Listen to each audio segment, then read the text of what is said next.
Hi kids, ఈరోజు మనం తా వర్ణమాల ఇంగ్లీష్లో ఎలా రాస్తారో చూద్దాం.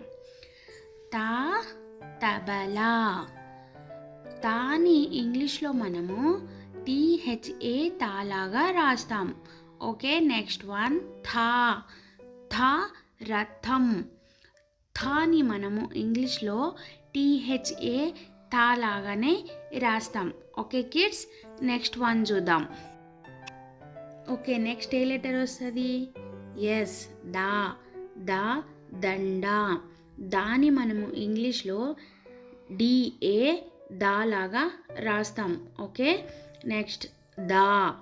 దా ధనస్సు. దా ధనస్సు. దాని మనం ఇంగ్లీష్లో డిహెచ్ఏ దా లాగా రాస్తాం. ఓకే, నెక్స్ట్ వన్ నా. నా నక్క. నా నక్క. నాని ఇంగ్లీష్లో మనము ఎన్ఏ నా లాగా రాస్తాం.